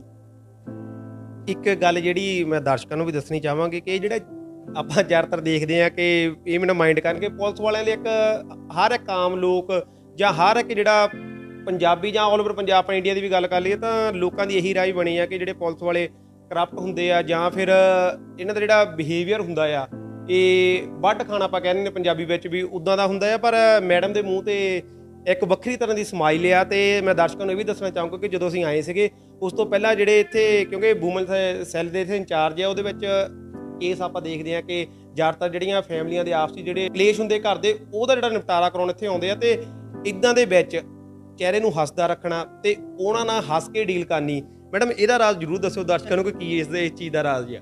ਅੱਛਾ, ਮੈਂ ਚਾਹੇ ਤੁਸੀਂ ਆ ਬੈਂਸ ਸਾਹਿਬ, ਚਾਹੇ ਸਾਡੀ ਕੋਈ ਵੀ ਸਮਾਜ ਦਾ ਕੋਈ ਵੀ ਇਨਸਾਨ ਆ, ਦੁੱਖ ਹਰ ਇੱਕ ਨੂੰ ਹੈ ਨਾ, ਦੁੱਖ ਹਰ ਇੱਕ ਨੂੰ ਹੈ, ਪਰੇਸ਼ਾਨੀ ਕੋਈ ਨਾ ਕੋਈ ਰਹਿੰਦੀ ਹੈ। ਇਹ ਨਹੀਂ ਕਿ ਹਰ ਵਕਤ ਇਨਸਾਨ ਜਿਹੜਾ ਉਹ ਖੁਸ਼ ਰਵੇ। ਬਟ ਮੇਰਾ ਇੱਕ ਮੋਟਿਵ ਆ, ਜਦੋਂ ਦਾ ਮੈਂ ਥਾਣਾ ਜੁਆਇਨ ਕੀਤਾ ਹੈ ਨਾ, ਮੇਰਾ ਇੱਕ ਮੋਟਿਵ ਆ ਕਿ ਜਿਹੜਾ ਵੀ ਥਾਣੇ ਦੇ ਵਿੱਚ ਆਉਂਦੇ ਤਾਂ ਸਾਰੇ ਦੁਖੀ ਆ, ਪਰ ਜਿਹੜਾ ਵੀ ਆਵੇ ਉਹ ਖੁਸ਼ ਹੋ ਕੇ ਜਾਵੇ। ਸੋ ਮੈਂ ਜਿਹੜੀ ਆਪਣੀਆਂ ਦੁੱਖ ਤਕਲੀਫਾਂ ਹਰ ਇਨਸਾਨ ਨੂੰ ਹੁੰਦੀਆਂ ਨੈਚੁਰਲੀ, ਤੇ ਉਹ ਚੀਜ਼ਾਂ ਨੂੰ ਛੱਡ ਕੇ ਮੈਂ ਚਾਹੁੰਦੀ ਹਾਂ ਜਿਹੜਾ ਵੀ ਇੱਥੇ ਪਰਿਵਾਰ ਆਉਂਦਾ ਉਹ ਮੇਰਾ ਆਪਣਾ ਪਰਿਵਾਰ ਹੈ, ਤੇ ਉਹਦਾ ਜਿਹੜਾ ਵੀ ਦੁੱਖ ਹੈ ਉਹਨੂੰ ਮੈਂ ਪਿਆਰ ਨਾਲ ਸੁਣਾ, ਉਹਦਾ ਹੱਲ ਕੱਢਾਂ ਤੇ ਉਹਨਾਂ ਨੂੰ ਖੁਸ਼ ਕਰਕੇ ਭੇਜਾਂ। ਬਸ ਮੈਂ ਇਹ ਚਾਹੁੰਦੀ ਹਾਂ ਕਿ ਹਰ ਬੰਦਾ ਪੋਜ਼ਿਟਿਵ ਤੇ ਹਰ ਬੰਦਾ ਹਰ ਵਕਤ ਮੁਸਕਰਾਉਂਦਾ ਹੀ ਰਵੇ। ਮੈਂ ਇਹ ਚਾਹੁੰਦੀ ਹਾਂ। ਜਿਸ ਤਰ੍ਹਾਂ ਆਪਾਂ ਦੇਖਦੇ ਹਾਂ ਜ਼ਿਆਦਾਤਰ, ਕਿਉਂਕਿ ਜ਼ਿਆਦਾਤਰ ਤੁਹਾਡੇ ਕੋਲ ਕੇਸ ਆਉਂਦੇ ਆ ਮੀਆਂ ਬੀਬੀ ਵਾਲੇ, ਜੇ ਉਹਨਾਂ ਦੀ ਜਿਹੜੀ ਆਪਸੀ ਲੜਾਈ ਹੁੰਦੀ ਉਹ ਕੇਸ ਆਉਂਦੇ ਆ। ਆਪਾਂ ਹਰ ਇੱਕ ਵਾਰੀ ਜਿੱਦਾਂ ਕਿਉਂਕਿ ਆਪਣੇ ਸਮਾਜ ਵਿੱਚ ਵੀ ਆਪਾਂ ਜੇ ਕਿਰਾਏ ਬਣਾਉਂਦੇ ਆ ਕਿ ਜਾਂ ਕਹਿੰਦੇ ਆ ਕਿ ਜਿਹੜੇ ਸਹੁਰਾ ਪਰਿਵਾਰ ਉਹ ਧੀ ਨੂੰ ਜਾਂ ਸਾਡੀ ਕੁੜੀ ਨੂੰ ਖਾਸ ਕਰ ਜਿਹੜਾ ਤੰਗ ਪਰੇਸ਼ਾਨ ਕਰਦਾ ਆ। ਤੁਹਾਡੇ ਕੋਲ ਕੇਸ ਬਹੁਤ ਸਾਰੇ ਆਏ ਹੋਣਗੇ, ਕਿਵੇਂ ਦਾ ਲੱਗਾ ਕਿ ਜ਼ਿਆਦਾਤਰ ਜਿਹੜੇ ਘਰ ਦੇ ਕਲੇਸ਼ਾਂ ਦੇ ਜਿਹੜੇ ਕਾਰਨ ਆ ਉਹ ਕੀ ਆ ਤੇ ਕਿਉਂ ਜਿਹੜਾ ਇਹ ਜਿਹੜੇ ਜਾਨੀ ਜਿੱਦਾਂ ਆਪਣੇ ਜਿਹੜੇ ਕਹਿੰਦੇ ਵੀ ਲੜਾਈਆਂ ਘਰੇਲੂ ਝਗੜੇ ਜਿਹੜੇ ਵੱਧਦੇ ਜਾ ਰਹੇ ਆ? ਬਿਲਕੁਲ ਸਹੀ ਗੱਲ ਆ। ਇਹ ਕਹਿਣ ਨੂੰ ਮੇਰਾ ਵਿਮਨ ਸੈੱਲ ਆ, ਬਟ ਟੂ ਬੀ ਫਰੈਂਕ ਔਰ ਮੈਂ ਸੱਚ ਦੱਸਦੀ ਆ, ਇੱਦਾਂ ਨਹੀਂ ਕਿ ਕੁੜੀਆਂ ਹੀ ਸਹੀ ਆ। ਹਰ ਕੇਸ ਦੇ ਵਿੱਚ ਇੱਦਾਂ ਨਹੀਂ, ਜਿੰਨਾ ਕਿ ਮੈਂ ਜਾਣਿਆ ਆ, ਮੇਰੀ ਫਰਸਟ ਪੋਸਟਿੰਗ ਆ, ਕਿਤੇ ਨਾ ਕਿਤੇ ਕੁੜੀਆਂ ਵੀ ਗਲਤ ਆ। ਕੁੜੀਆਂ ਵੀ ਇਸ ਚੀਜ਼ ਦਾ ਫਾਇਦਾ ਚੱਕਦੀਆਂ ਆ ਕਿ ਸਾਡੇ ਲਈ ਬਹੁਤ ਸਾਰੇ ਕਾਨੂੰਨ ਬਣੇ ਆ, ਔਰ ਕਿਤੇ ਨਾ ਕਿਤੇ ਸੋਚ ਅੱਜ ਦੇ ਟਾਈਮ ਦੇ ਜਿਹੜੇ ਅੱਜ ਦੇ ਬੱਚੇ ਆ ਉਹਨਾਂ ਦੀ ਇਹ ਸੋਚ ਬਣ ਚੁੱਕੀ ਆ ਕਿ ਅਸੀਂ ਨਹੀਂ ਝੁਕਣਾ। ਜੇ ਸਾਡਾ ਵਿਆਹ ਹੋ ਗਿਆ ਆ, ਉਹ ਸਹੁਰੇ ਪਰਿਵਾਰ ਨੂੰ ਚੰਗੀ ਤਰ੍ਹਾਂ ਅਪਣਾ ਨਹੀਂ ਪਾਉਂਦੇ, ਉਹ ਜਿਹੜੇ ਪੇਰੈਂਟਸ ਆ ਉਹਨਾਂ ਨੂੰ ਪੇਰੈਂਟਸ ਨਹੀਂ ਸਮਝਦੇ। ਇਹ ਚੀਜ਼ ਦੀ ਬਹੁਤ ਘਾਟ ਹੈ। ਇਹ ਚੀਜ਼ ਹੋਣ ਕਰਕੇ ਹੀ ਸਭ ਤੋਂ ਵੱਧ ਲੜਾਈਆਂ ਹੋ ਰਹੀਆਂ ਆ ਕਿ ਉਹਨਾਂ ਨੇ ਮੈਨੂੰ ਕਿਉਂ ਕੁਝ ਕਹਿ ਦਿੱਤਾ। ਸਾਨੂੰ, ਸਾਡੇ ਸਮਾਜ ਨੂੰ, ਸਾਡੇ ਬੱਚਿਆਂ ਨੂੰ ਇਹ ਸਮਝਣ ਦੀ ਜ਼ਰੂਰਤ ਹੈ ਕਿ ਜਿਹੜੇ ਪੇਰੈਂਟਸ ਨੇ ਜਦੋਂ ਬੁੱਢੇ ਹੁੰਦੇ ਨੇ, ਉਹਨਾਂ ਦੀ ਏਜ ਹੁੰਦੀ ਆ ਤੇ ਬਹੁਤ ਕੁਝ ਚੇਂਜ ਹੁੰਦਾ ਹੈ ਲਾਈਫ ਦੇ ਵਿੱਚ। ਆਪਣੇ ਵੀ ਪੇਰੈਂਟਸ ਹੈਗੇ ਆ, ਕਿਤੇ ਨਾ ਕਿਤੇ ਜੇ ਅਸੀਂ ਜਿਹੜੇ ਅੱਜ ਦੇ ਬੱਚੇ ਆ, ਜੇ ਅਸੀਂ ਥੋੜਾ ਜਿਹਾ ਕੰਪਰੋਮਾਈਜ਼ ਕਰ ਲਈਏ ਤੇ ਲੜਾਈ ਰਹੇ ਹੀ ਨਾ ਘਰ ਦੇ ਵਿੱਚ। ਕਿਤੇ ਨਾ ਕਿਤੇ ਜੇ ਲੜਕੀਆਂ ਇਹ ਸਮਝ ਲੈਣ ਕਿ ਇਹ ਜਿਹੜੇ ਮੁੰਡੇ ਦੇ ਜਿੱਥੇ ਉਹ ਵਿਆਹੇ ਗਏ ਆ, ਇਹ ਮੁੰਡੇ ਦੇ ਪੇਰੈਂਟਸ ਵੀ ਮੇਰੇ ਪੇਰੈਂਟਸ ਆ, ਤੇ ਲੜਾਈਆਂ ਖਤਮ ਹੋ ਜਾਣ। ਸੋ ਮੈਂ ਦੋਨਾਂ ਨੂੰ ਕਹਿੰਦੀ ਆ, ਚਾਹੇ ਕੁੜੀ ਆ ਚਾਹੇ ਮੁੰਡਾ ਆ, ਕੁੜੀ ਦੇ ਪੇਰੈਂਟਸ ਮੁੰਡੇ ਨੂੰ ਤੇ ਮੁੰਡੇ ਦੇ ਪੇਰੈਂਟਸ ਕੁੜੀ ਨੂੰ, ਇਹ ਇੱਕ ਦੂਜੇ ਨੂੰ ਸਮਝ ਕੇ ਦੋ ਪਰਿਵਾਰ ਮਿਲਿਆ, ਨਾ ਕਿ ਇੱਕ ਕੁੜੀ ਇੱਕ ਮੁੰਡਾ। ਇੱਕ ਹੋਰ ਗੱਲ ਇਹਦੇ ਵਿੱਚ ਐਡ ਮੈਂ ਕਰਨੀ ਚਾਹੁੰਦਾ ਕਿ ਜਦੋਂ ਆਪਾਂ ਜ਼ਿਆਦਾਤਰ ਦੇਖਿਆ ਕਿ ਅਮੂਮਨ ਕੇਸਾਂ ਵਿੱਚ ਇਹ ਨਿਕਲਦਾ ਕਿ ਜਿਹੜੇ ਲੜਕੀ ਪੱਖ ਆ ਜਾਂ ਲੜਕੀ ਦੀ ਮਾਂ ਆਪਾਂ ਕਹਿੰਦੇ ਜਾਂ ਲੜਕੀ ਵਾਲੇ ਉਹਨਾਂ ਦਾ ਬਹੁਤ ਜਿਹੜਾ ਇੰਟਰਫੇਅਰ ਨਿਕਲਦਾ ਵਿੱਚ, ਉਹਦੇ ਕਰਕੇ ਜਿਹੜਾ ਸਹੁਰੇ ਘਰ ਕਲੇਸ਼ ਰਹਿੰਦਾ। ਕਿਉਂਕਿ ਆਪਾਂ ਅਕਸਰ ਇਹ ਵੀ ਦੇਖਦੇ ਹਾਂ ਕਿ ਜਦੋਂ ਤਾਂ ਜਿਹੜੀ ਤਾਂ ਆਪਣੀ ਨੌਂ ਆ ਉਹ ਤਾਂ ਕਹਿੰਦੇ ਆ ਕਿ ਸਾਰੇ ਕੰਮ ਸਾਡੇ ਲਈ ਕਰੇ, ਪਰ ਜਦੋਂ ਵਾਰੀ ਆਉਂਦੀ ਆ ਕੁੜੀ ਦੀ, ਉਹਨੂੰ ਆਪਾਂ ਕਹਿੰਦੇ ਸਾਡੀ ਧੀ ਨੇ ਆਹ ਕੰਮ ਨਹੀਂ ਕਰਨਾ ਹੈਗਾ, ਉਹ ਕੰਡੀਸ਼ਨਾਂ ਰੱਖ ਦਿੰਦੇ ਆ ਵੀ ਨਹੀਂ ਸਾਡੀ ਕੁੜੀ ਨੇ ਆਹ ਨਹੀਂ ਕਰਨਾ, ਸਾਡੀ ਕੁੜੀ ਨੇ ਉਹ ਨਹੀਂ ਕਰਨਾ ਹੈਗਾ। ਇਹ ਇਦਾਂ ਦੇ ਮਾਪੇ ਨੂੰ ਤੁਸੀਂ ਕੀ ਸਲਾਹ ਦੇਣੀ ਚਾਹੋਗੇ? ਹੁਣੇ ਤੁਹਾਡੇ ਤੋਂ ਪਹਿਲਾਂ ਹੀ ਵੈਨ ਸਾਹਿਬ ਇੱਕ ਇਹੋ ਜਿਹਾ ਕੇਸ ਆਇਆ ਸੀਗਾ ਕਿ ਇੱਕ ਬੇਟੀ ਆ, ਉਹਦੇ ਫਾਦਰ ਸਾਹਿਬ ਕਹਿ ਰਹੇ ਸੀਗੇ ਸਾਡੀ ਬੇਟੀ ਨੂੰ ਅਲੱਗ ਕੀਤਾ ਜਾਵੇ, ਜਦ ਕਿ ਦੋ ਭਰਾ ਸੀਗੇ ਉਹ ਰੋ ਰਹੇ ਆਪਸ ਦੇ ਵਿੱਚ ਕਿ ਅਸੀਂ ਅਲੱਗ ਨਹੀਂ ਹੋਣਾ। ਸੋ ਮੇਰੀ ਕੁੜੀਆਂ ਨੂੰ ਇਹੀ ਬੇਨਤੀ ਆ, ਉਹਨਾਂ ਦੇ ਪੇਰੈਂਟਸ ਨੂੰ ਇਹੀ ਬੇਨਤੀ ਆ ਕਿ ਜਿਹੜੀ ਪਰਿਵਾਰ ਆ ਨਾ, ਉਹਨਾਂ ਨੂੰ ਇਕੱਠੇ ਰਹਿਣ ਦਿੱਤਾ ਜਾਵੇ। ਸਾਡੀ ਜਿਹੜੀ ਇੱਕ ਸਮਾਜਿਕ ਜਿਹੜੀ ਇੱਕ ਰੀਤ ਚੱਲਦੀ ਆ ਰਹੀ ਸੀ ਕਿ ਸਾਰੇ ਸਮਾਜ ਇਕੱਠੇ ਹੋ ਕੇ ਰਹਿੰਦੇ ਸੀ, ਪਰਿਵਾਰ ਇਕੱਠੇ ਹੋ ਕੇ ਰਹਿੰਦੇ ਸੀ, ਉਹਨਾਂ ਨੂੰ ਮੈਂ ਜਿਹੜੀ ਲੜਕੀਆਂ ਆ ਉਹਨਾਂ ਦੇ ਪੇਰੈਂਟਸ ਨੂੰ ਇਹੀ ਗੁਜ਼ਾਰਿਸ਼ ਆ ਕਿ ਜਿੰਨਾ ਹੋ ਸਕੇ ਇੰਟਰਫੇਰੈਂਸ ਘੱਟ ਹੋਵੇ ਕਿ ਬੱਚੀਆਂ ਦਾ ਘਰ ਵਸ ਸਕੇ, ਕਿਉਂਕਿ ਜਦੋਂ ਛੋਟੀ ਛੋਟੀ ਗੱਲ ਅਸੀਂ ਪਿੱਛੇ ਦੱਸਦੇ ਹਾਂ ਤੇ ਫਿਰ ਘਰ ਨਹੀਂ ਵਸਦੇ। ਮੈਨੂੰ ਲੱਗਦਾ ਸ਼ਾਇਦ ਇਹਦੇ ਵਿੱਚ ਸਭ ਤੋਂ ਵੱਡਾ ਰੋਲ ਜਿਹੜਾ ਉਹ ਫੋਨ ਅਦਾ ਕਰਦਾ, ਕਿਉਂਕਿ ਅੱਗੇ ਜਿੱਦਾਂ ਮਰਜ਼ੀ ਸੀ ਕਿਤੇ ਕਿਤੇ ਮਿਲ ਜਾਣਾ, ਬੰਦਾ ਕਹਿੰਦੇ ਹੁੰਦੇ ਕਿ ਜੇ ਕੋਈ ਮਨ ਮੁਟਾਵ ਹੋਵੇ ਉਹ ਵੀ ਕਿਤੇ ਨਾ ਕਿਤੇ ਟਾਈਮ ਪੈ ਕੇ ਬੰਦਾ ਭੁੱਲ ਜਾਂਦਾ। ਜਦੋਂ ਐਟ ਏ ਟਾਈਮ ਆਪਣੀ ਕੋਈ ਗੱਲ ਹੋ ਗਈ ਆਪਾਂ ਉਸੇ ਟਾਈਮ ਚੱਕ ਕੇ ਫੋਨ ਕਰ ਦੇਣਾ, ਉਹ ਕਿਤੇ ਨਾ ਕਿਤੇ ਜਿਹੜਾ ਇਫੈਕਟ ਜਿਹੜਾ ਜ਼ਿਆਦਾ ਕਰਦਾ ਇਸ ਕੰਮ ਵਿੱਚ। ਬਿਲਕੁਲ, ਹਰ ਚੀਜ਼ ਦਾ ਅਗਰ ਕੋਈ ਫਾਇਦਾ ਹੈ ਤੇ ਨੁਕਸਾਨ ਵੀ ਹੈ। ਚਾਹੇ ਉਹ ਰੋਟੀ ਹੈ, ਅਗਰ ਵੱਧ ਖਾ ਲੈਂਦੇ ਉਹਦਾ ਨੁਕਸਾਨ ਹੁੰਦਾ ਹੈ। ਸੋ ਫੋਨ ਦਾ ਅਗਰ ਫਾਇਦਾ ਹੈ ਤੇ ਸੀਰੀਅਸਲੀ ਨੁਕਸਾਨ ਜ਼ਿਆਦਾ ਹੈ। ਇਹ ਜਿਹੜੀਆਂ ਗੱਲਾਂ ਤੁਸੀਂ ਕੀਤੀਆਂ ਬਿਲਕੁਲ ਸਹੀ ਆ ਕਿ ਹਰ ਗੱਲ ਨੂੰ ਦੱਸਣਾ, ਘਰ ਦੇ ਵਿੱਚ ਛੋਟੀ ਛੋਟੀ ਗੱਲ ਨੂੰ ਦੱਸਣਾ। ਮੈਂ ਉਹੀ ਕਹਿੰਦੀ ਹਰ ਪੇਰੈਂਟਸ ਨੂੰ ਇਹੀ ਗੁਜ਼ਾਰਿਸ਼ ਹੈ ਕਿ ਆਪਣੇ ਬੱਚਿਆਂ ਦਾ ਘਰ ਵਸਣ ਦਿੱਤਾ ਜਾਵੇ, ਬੇਟੀਆਂ ਨੂੰ ਸਮਝਾਇਆ ਜਾਵੇ ਕਿ ਬੱਚੇ ਉਹ ਤੇਰਾ ਘਰ ਹੈ। ਇੱਦਾਂ ਨਹੀਂ ਕਿ ਮੈਂ ਇਹ ਨਹੀਂ ਕਹਿੰਦੀ ਕਿ ਕੁੜੀਆਂ ਸਹਿਣ, ਅਗਰ ਉਹਨਾਂ ਨਾਲ ਗਲਤ ਹੁੰਦਾ ਦੱਸੋ, ਅਸੀਂ ਬੈਠੇ ਹਾਂ ਸਾਰੇ ਜਣੇ ਤੁਹਾਡੀ ਸਪੋਰਟ ਦੇ ਵਿੱਚ, ਪੁਲਿਸ ਤੁਹਾਡੀ ਦੋਸਤ ਹੈ। ਪਰ ਜਿਹੜੇ ਲੜਕੀਆਂ ਦੇ ਪੇਰੈਂਟਸ ਆ, ਜਦੋਂ ਛੋਟੀ ਛੋਟੀ ਗੱਲ ਹੁੰਦੀ ਹੈ, ਇੱਥੇ ਬਹੁਤ ਸਾਰੇ ਕੇਸ ਆਉਂਦੇ ਆ ਜਿਨ੍ਹਾਂ ਦੇ ਵਿੱਚ ਲੜਕੀਆਂ ਸਾਰਾ ਦਿਨ ਸਿਰਫ ਫੋਨ ਤੇ ਹੀ ਆ, ਮਤਲਬ ਕੁਛ ਅੱਜ ਕੱਲ੍ਹ ਹਰ ਘਰ ਦੇ ਵਿੱਚ ਕੰਮ ਕਰਨ ਵਾਲੀਆਂ ਅਲੱਗ ਲੱਗੀਆਂ ਹੋਈਆਂ ਹੈ ਨਾ। ਅੱਗੇ ਤਾਂ ਸਾਰਾ ਦਿਨ ਲੇਡੀਜ਼ ਕੰਮ ਵੀ ਕਰਦੀਆਂ ਸੀ ਤੇ ਘਰ ਵਸਦੇ ਵੀ ਸੀ। ਲੱਗਦਾ ਕਿਤੇ ਨਾ ਕਿਤੇ ਬਣਦਾ ਹੈ ਕਿ ਬੰਦਾ ਵਿਹਲਾ, ਕਹਿੰਦੇ ਤੇ ਵਿਹਲਾ ਮਨ ਜਿਹੜਾ ਸ਼ੈਤਾਨ ਦਾ ਘਰ ਹੁੰਦਾ ਉਹ ਵੀ ਕਿਤੇ ਨਾ ਕਿਤੇ ਲੜਾਈਆਂ ਝਗੜੇ ਦਾ ਕਾਰਨ ਬਣਦਾ। ਬਿਲਕੁਲ ਬਣਦਾ ਆ। ਚਲੋ ਉਹ ਵਧੀਆ ਗੱਲ ਆ ਜੇ ਇੱਕ ਲੜਕੀਆਂ ਨੂੰ ਅੱਜ ਦੇ ਟਾਈਮ 'ਚ ਲੜਕੀ ਔਰ ਲੜਕੇ ਦੇ ਵਿੱਚ ਕੋਈ ਮਤਲਬ ਹੈ ਨਹੀਂ ਗਾ, ਫਰਕ ਨਹੀਂ ਹੈਗਾ। ਅਗਰ ਲੜਕੀਆਂ ਨੂੰ ਇਹ ਚੀਜ਼ਾਂ ਮਿਲਦੀਆਂ ਆ ਵੀ ਚਲੋ ਤੁਹਾਨੂੰ ਘਰ ਦੇ ਵਿੱਚ ਸਾਰਾ ਦਿਨ ਵਿਹਲੇ ਤੁਸੀਂ ਰਹਿੰਦੇ ਆ ਤੇ ਤੁਸੀਂ ਉਹਨੂੰ ਆਪਣੇ ਦਿਮਾਗ ਨੂੰ ਸ਼ੈਤਾਨ ਨਾ ਬਣਾਓ, ਸਗੋਂ ਜਿਹੜੇ ਉਹ ਮੁੰਡੇ ਦੇ ਪੇਰੈਂਟਸ ਆ ਉਹ ਤੁਹਾਡੇ ਪੇਰੈਂਟਸ ਆ, ਤੁਸੀਂ ਰਲ ਮਿਲ ਕੇ ਰਹੋ। ਮੈਂ ਤਾਂ ਸਾਰਿਆਂ ਨੂੰ ਇਹੀ ਗੁਜ਼ਾਰਿਸ਼ ਕਰਦੀ। ਤੋ ਅਸੀਂ ਵੀ ਆਪਣੇ ਚੈਨਲ ਦੇ ਮਾਧਿਅਮ ਰਾਹੀਂ ਇਹੀ ਗੁਜ਼ਾਰਿਸ਼ ਕਰਦੇ ਹਾਂ ਕਿ ਫੋਨ ਦਾ ਵੀ ਸਹੀ ਇਸਤੇਮਾਲ ਕਰੋ ਤੇ ਖਾਸ ਕਰ ਟੀਵੀ ਚੈਨਲਾਂ ਦਾ, ਕਿਉਂਕਿ ਇਹ ਵੀ ਕਿਤੇ ਨਾ ਕਿਤੇ ਇਫੈਕਟ ਪਾਉਂਦੇ। ਜਿਹੜੇ ਨਾਟਕ ਵਗੈਰਾ ਚੱਲਦੇ ਆ ਜਾਂ ਸੀਰੀਅਲ ਵਗੈਰਾ ਜਾਂ ਫਿਲਮਾਂ ਆਉਂਦੀਆਂ ਆ, ਉਹਨਾਂ ਨੂੰ ਸਿਰਫ ਇੰਟਰਟੇਨਮੈਂਟ ਤੱਕ ਹੀ ਸੀਮਿਤ ਰੱਖੋ, ਕਿਉਂਕਿ ਜਿਹੜੀ ਲਾਈਫ ਹੈ ਇੱਕ ਵਾਰ ਮਿਲਦੀ ਆ। ਤੇ ਜਿਹੜਾ ਸਮਾਂ ਮੈਨੂੰ ਲੱਗਦਾ ਕਿ ਆਪਾਂ ਜਿਹੜਾ ਇਹ ਲੜਾਈ ਝਗੜੇ ਜਾਂ ਰੋ ਕੇ ਗਵਾਉਂਦੇ, ਉਹ ਮੇਰੇ ਖਿਆਲ ਨਾਲ ਲਾਈਫ ਨਹੀਂ ਆਪਣੀ ਹੈਗੀ। ਸੋ ਜਿਹੜੀ ਆਪਾਂ ਹੱਸ ਕੇ ਖੇਡ ਕੇ ਜਾਂ ਦੂਜੇ ਲਈ ਜੀ ਲਈ ਉਹੀ ਲਾਈਫ ਹੈ ਅਸਲੀ। ਮੈਡਮ, ਇਹ ਜੋੜੇ ਨੂੰ ਕੀ ਕਹਿਣਾ ਚਾਹੋਗੇ, ਖਾਸ ਕਰ ਮੀਆਂ ਔਰ ਬੀਬੀ ਨੂੰ? ਜੇ ਆਪਾਂ ਤਾਂ ਗੱਲ ਕਰ ਲਈ ਪਰਿਵਾਰਾਂ ਦੀ, ਹੁਣ ਵੀ ਪਰਿਵਾਰਾਂ ਇੰਟਰਫੇਅਰ ਕਰਕੇ ਜਾਂ ਫਿਰ ਪਰਿਵਾਰਾਂ ਦੀ ਜਿਹੜੀ ਆਪਾਂ ਫੋਨ ਦੀ ਗੱਲ ਕਰ ਲਈ ਵੀ ਇੱਕ ਦੂਜੇ ਨਾਲ ਗੱਲਬਾਤ ਕਰਕੇ ਜਾਂ ਨਿੱਕੀ ਨਿੱਕੀ ਗੱਲ ਤੋਂ, ਜੋੜੇ ਨੂੰ ਕੀ ਕਹਿਣਾ ਚਾਹੋਗੇ? ਕਿਉਂਕਿ ਉਹਨਾਂ ਦੇ ਆਪਸੀ ਕਲੇਸ਼ ਵੀ ਜਿਹੜੇ ਦੇਖਣ ਨੂੰ ਮਿਲਦੇ ਕਈ ਵਾਰ। ਸਭ ਤੋਂ ਵੱਡੀ ਜਿਹੜੀ ਅੱਜ ਦੇ ਟਾਈਮ ਦੇ ਵਿੱਚ ਪ੍ਰੋਬਲਮ ਆ ਰਹੀ ਆ ਉਹ ਹੈਗਾ ਆ ਵਿਸ਼ਵਾਸ। ਇੱਕ ਕਪਲ ਦੇ ਵਿੱਚ ਪਿਆਰ ਵੀ ਹੈ, ਇੱਕ ਕਪਲ ਦੇ ਵਿੱਚ ਲੜਾਈ ਵੀ ਹੈ, ਉਹ ਸਭ ਕੁਝ ਜਾਇਜ਼ ਹੈ। ਘਰ ਦੇ ਵਿੱਚ ਦੋ ਬਰਤਨ ਉਹ ਖੜਕਣੇ ਹੀ ਆ, ਪਿਛਲੀਆਂ ਕਹਾਵਤਾਂ ਆ। ਬਟ ਇਹ ਆ ਕਿ ਵਿਸ਼ਵਾਸ ਹੋਣਾ ਬਹੁਤ ਜ਼ਰੂਰੀ ਆ। ਹੁਣ ਮੈਂ ਵੀ ਮੰਨ ਲਓ ਜੋਬ ਕਰ ਰਹੀ ਹਾਂ, ਤੁਸੀਂ ਵੀ ਜੋਬ ਕਰ ਰਹੇ ਹਾਂ, ਅਸੀਂ ਆਪਸ ਦੇ ਵਿੱਚ ਇੱਥੇ ਬੈਠੇ ਹੋਏ ਹਾਂ, ਇਹਦਾ ਮਤਲਬ ਇਹ ਨਹੀਂ ਆ ਕਿ ਅਸੀਂ ਗਲਤ ਹਾਂ। ਜੇ ਇੱਕ ਲੜਕਾ ਲੜਕੀ ਨਾਲ ਜੋਬ ਕਰ ਰਿਹਾ ਆ ਜਾਂ ਲੜਕੀ ਲੜਕੇ ਨਾਲ ਜੋਬ ਕਰ ਰਹੀ ਹੈ, ਇਹਦਾ ਮਤਲਬ ਇਹ ਨਹੀਂ ਕਿ ਉਹ ਗਲਤ ਆ। ਇੱਕ ਵਿਸ਼ਵਾਸ ਹੋਣਾ ਬਹੁਤ ਜ਼ਰੂਰੀ ਆ। ਆਪਣੇ ਰਿਸ਼ਤੇ ਦੇ ਵਿੱਚ ਵਿਸ਼ਵਾਸ ਨੂੰ ਲੈ ਕੇ ਆਓ, ਕਿਉਂਕਿ ਇੱਕ ਰਿਸ਼ਤਾ ਬਹੁਤ ਅਨਮੋਲ ਰਿਸ਼ਤਾ ਹੁੰਦਾ ਹਸਬੈਂਡ ਵਾਈਫ ਦਾ, ਹੈ ਨਾ। ਕਹਿੰਦੇ ਕੱਚਾ ਧਾਗਾ ਹੁੰਦਾ ਆ। ਸੋ ਇਹਨੂੰ ਜੋੜਨ ਦੇ ਲਈ ਸਭ ਤੋਂ ਪਹਿਲਾਂ ਵਿਸ਼ਵਾਸ ਜ਼ਰੂਰੀ ਹੈ, ਪਿਆਰ ਤੋਂ ਵੀ ਉੱਤੇ ਵਿਸ਼ਵਾਸ।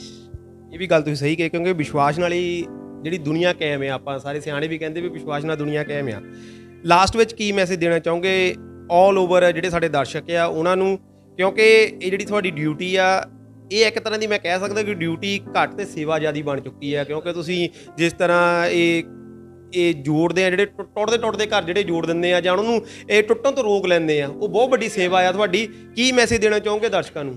ਬੈਨ ਸਾਹਿਬ ਬਿਲਕੁਲ ਸਹੀ ਗੱਲ ਕਹੀ ਆ ਤੁਸੀਂ। ਮੈਨੂੰ ਕੁਝ ਯਾਦ ਇਹ ਕਰਵਾ ਦਿੱਤਾ ਕਿ ਮੈਂ ਇੱਕ ਇੰਟਰਨੈਸ਼ਨਲ ਐਥਲੀਟ ਹਾਂ ਔਰ ਸਪੋਰਟਸ ਦੇ ਮਤਲਬ ਗਰਾਊਂਡ ਦੇ ਵਿੱਚ ਹੀ ਜੰਮੀ ਪਲੀ ਹਾਂ ਇੱਕ ਤਰ੍ਹਾਂ। ਅਤੇ ਇਹ ਮੇਰੀ ਫਸਟ ਪੋਸਟਿੰਗ ਸੀ। ਇਲੈਕਸ਼ਨਸ ਦੇ ਵਿੱਚ ਮੈਂ ਹੁਸ਼ਿਆਰਪੁਰ ਥਾਣੇ ਦੇ ਵਿੱਚ ਆਈ ਸੀ ਅਤੇ ਮੈਂ ਹੁਣ ਵਾਪਸ ਚਲੇ ਜਾਣਾ ਸੀਗਾ। ਪਰ ਇਹ ਬਿਲਕੁਲ ਸਹੀ ਗੱਲ ਆ, ਕਿਤੇ ਨਾ ਕਿਤੇ ਲੋਕਾਂ ਦਾ ਪਿਆਰ, ਲੋਕਾਂ ਦੀ ਸੇਵਾ, ਜਿਹੜੀ ਅਸੀਂ ਸੇਵਾ ਕਰਦੇ ਹਾਂ। ਜਦੋਂ ਮੇਰੇ ਥਾਣੇ ਦੇ ਵਿੱਚ ਕਈ ਲੋਕ ਮੈਂ ਇਹੋ ਜਿਹੇ ਦੇਖੇ ਆ ਜਿਹੜੇ ਖੁਸ਼ੀ ਦੇ ਆਂਸੂ ਮੇਰੇ ਲਈ ਮਤਲਬ ਲੈ ਕੇ ਆਉਂਦੇ ਆਪਣੀ ਅੱਖਾਂ ਦੇ ਵਿੱਚ, ਉਹ ਮੇਰੇ ਲਈ ਇੱਕ ਬਹੁਤ ਵੱਡੀ ਪ੍ਰਾਪਤੀ ਆ। ਕਿਉਂਕਿ ਕਿਤੇ ਨਾ ਕਿਤੇ ਪੁਲਿਸ ਦੀ ਜਿਹੜੀ ਛਵੀ ਸੀਗੀ ਉਹ ਕਾਫੀ ਲੋਕਾਂ ਦੇ ਦਿਮਾਗ ਦੇ ਵਿੱਚ ਗਲਤ ਚੱਲਦੀ ਸੀ ਕਿ ਪੁਲਿਸ ਨਹੀਂ ਸੁਣਦੀ। ਜਾਂ ਮੈਂ ਇਹ ਨਹੀਂ ਕਹਿੰਦੀ, ਦੇਖੋ ਪੰਜੋਂ ਉਂਗਲਾਂ ਬਰਾਬਰ ਨਹੀਂ ਆ। ਭਾਵੇਂ ਕੋਈ ਆਮ ਇਨਸਾਨ ਹੈ, ਭਾਵੇਂ ਸਾਡੀ ਪੁਲਿਸ ਹੈ, ਪੁਲਿਸ ਮਾੜੀ ਨਹੀਂ ਹੈ। ਪੁਲਿਸ ਉਹ ਟਾਈਮ ਕੁਝ ਹੋਰ ਸੀਗੇ ਜਦੋਂ ਪੁਲਿਸ ਨੂੰ ਸਖਤ ਹੋਣਾ ਪੈਂਦਾ ਸੀ। 1947 ਦਾ ਹੀ ਟਾਈਮ ਲਗਾ ਲਓ, ਹੈ ਨਾ। ਉਹ ਸਿਚੁਏਸ਼ਨ ਇਹੋ ਜਿਹੀ ਸੀਗੀ। ਅਸੀਂ ਕਿਸੇ ਦੇ ਦੁਸ਼ਮਣ ਨਹੀਂ ਆ, ਅਸੀਂ ਤੁਹਾਡੀ ਸਾਰੀ ਪਬਲਿਕ ਦੇ ਅਸੀਂ ਦੋਸਤ ਹਾਂ। ਕੋਈ ਪ੍ਰੋਬਲਮ ਹੁੰਦੀ ਆ ਅਸੀਂ ਬੈਠੇ ਹਾਂ। ਸਭ ਤੋਂ ਵੱਡਾ ਮੇਰਾ ਮੈਸੇਜ ਜਿਹੜਾ ਆ ਉਹ ਬੱਚਿਆਂ ਲਈ ਆ। ਮੈਂ ਇੱਥੇ ਵੀ ਮੇਰੇ ਕੋਲ ਗੜ੍ਹਸ਼ੰਕਰ, ਚੱਬੇਵਾਲ, ਮਾਲਪੁਰ ਔਰ ਮੇਟੀਆਣਾ ਹੈਗਾ ਆ। ਉਹਦੇ ਵਿੱਚ ਜਿੰਨੇ ਵੀ ਪਿੰਡ ਆ, ਜਿੰਨੇ ਵੀ ਸਕੂਲ ਆ, ਕਾਲਜ ਆ, ਮੈਂ ਉਹਨਾਂ ਦੇ ਵਿੱਚ ਸਪੈਸ਼ਲ ਜਾਂਦੀ ਹਾਂ। ਉੱਥੇ ਜਾ ਕੇ ਸੈਮੀਨਾਰਸ ਕਰਦੀ ਹਾਂ। ਬੱਚਿਆਂ ਨੂੰ ਮੈਂ ਸਪੋਰਟਸ ਦੇ ਵਿੱਚ ਆਉਣ ਦੇ ਲਈ ਮੋਟੀਵੇਟ ਕਰਦੀ ਹਾਂ। ਅਤੇ ਜਿਹੜਾ ਸਾਡਾ ਸਾਈਬਰ ਕ੍ਰਾਈਮ ਹੈ ਅੱਜ ਦੇ ਟਾਈਮ ਦੇ ਵਿੱਚ, ਔਰ ਜਿਹੜੇ ਸਕੂਲ ਦੇ ਛੋਟੇ ਬੱਚੇ ਆ ਉਹਨਾਂ ਨੂੰ ਗੁੱਡ ਟੱਚ ਔਰ ਬੈਡ ਟੱਚ, ਉਹਨਾਂ ਦੀ ਲਾਈਫ ਦੇ ਵਿੱਚ ਕੀ ਇੰਪੋਰਟੈਂਟ ਆ, ਇਹ ਚੀਜ਼ਾਂ ਮੈਂ ਜਾ ਕੇ ਸਕੂਲਾਂ ਦੇ ਵਿੱਚ ਸੈਮੀਨਾਰਸ ਦੇ ਵਿੱਚ ਦੱਸਦੀ ਹਾਂ। ਸੋ ਮੇਰਾ ਸਾਰਿਆਂ ਨੂੰ ਔਰ ਬੱਚਿਆਂ ਨੂੰ ਖਾਸ ਕਰਕੇ ਇਹ ਅੱਜ ਗੁਜ਼ਾਰਿਸ਼ ਹੈ ਕਿ ਅਗਰ ਤੁਹਾਡਾ ਲਾਈਫ ਦੇ ਵਿੱਚ ਕੋਈ ਏਮ ਨਹੀਂ ਆ ਨਾ, ਅੱਜ ਤੋਂ ਹੁਣੇ ਤੋਂ ਇੱਕ ਏਮ ਬਣਾਓ। ਅਸੀਂ ਸਕੂਲ ਦੇ ਵਿੱਚ, ਅਸੀਂ ਕਾਲਜ ਦੇ ਵਿੱਚ ਪੜ੍ਹਨ ਕਿਉਂ ਜਾਂਦੇ ਹਾਂ? ਸਾਨੂੰ ਸਭ ਤੋਂ ਪਹਿਲਾਂ ਇਹ ਪਤਾ ਹੋਣਾ ਚਾਹੀਦਾ ਕਿ ਅਸੀਂ ਸਕੂਲ ਦੇ ਵਿੱਚ ਪੜ੍ਹਦੇ ਕਿਉਂ ਆ। ਜ਼ਿਆਦਾਤਰ ਤਾਂ ਮੈਨੂੰ ਲੱਗਦਾ ਬੱਚੇ ਨੇ ਇੰਟਰਟੇਨਮੈਂਟ ਦਾ ਸਾਧਨ ਬਣਾਇਆ ਹੈ। ਹਾਂਜੀ, ਅਸੀਂ ਸਕੂਲ ਦੇ ਵਿੱਚ ਪੜ੍ਹਨ ਕਿਉਂ ਜਾਂਦੇ ਆ? ਕਿਉਂਕਿ ਅਸੀਂ ਲਾਈਫ ਦੇ ਵਿੱਚ ਕੁਝ ਬਣ ਸਕੀਏ।